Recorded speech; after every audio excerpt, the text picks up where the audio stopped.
Okuraburoku kubira mu taxi park mukoro gwo kwasaza akanyabwenge ab'ekibiina ky'emyoga eky'Mbarara City South Tax Operators emyoga sako ezibenzerwa microfinance support center ngo babase kongera habukugu n'obuhereza ahabw'entunguka. Muzikozesege omusako yanyu etunguke eyembera mu ihanga lyona akamagomero.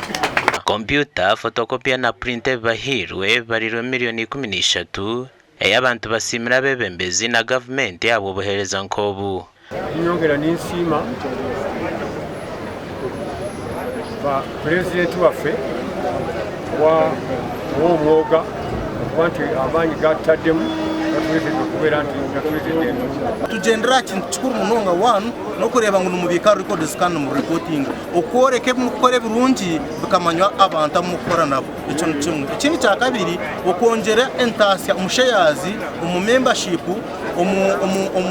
umukugaba amabanja kandi no kushashura ebyo bintu byababonire sakwe kongera higuru ya services rundi zirwo mu government kuraba mu microfinance nsumantisi abantu bitwe imyoga kandi sikiriyo nyingi. Okurijira habebembezi bakatandika ekibiina eki na group mukaga zonka konka hati zahikire group ananemwe n'amagoba ga miliyoni 84.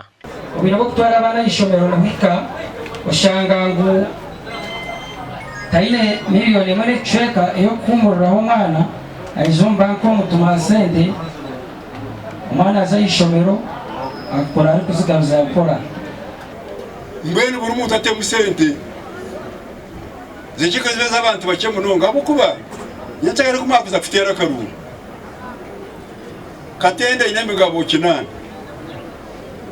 nanka ine migabo 50 nanka ine migabo 100 imo mwine migabo 3 tumwine kumkwasa kubaho nibaza kubategeka kushyira mu rufabu mu mugano mutera umugano manyi mugwanya bwo kufitera umugano batagera bwenge. Bitu aba bashabire nkwatanisa no kushagika abandi nk'abatembeyi n'abandi bashubuzi obutasigara inyuma kandi ukundu kubareba hati rumaho nyonke ngamba yebere bimbarireho mbiri kubiya kuri yo mbufunda kwikaha koraki kebe byona kokahe mwahika ningira ngo tumwatandukana imwe kuba independent. So guno mulanga abali eyo sako ziri endala restaurant zona gye ziri.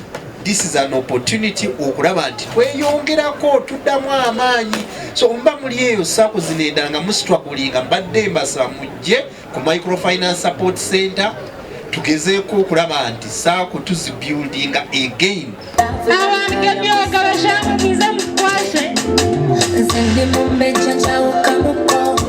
Abwa TV West and Adolf Ayureka na Sunday K. William.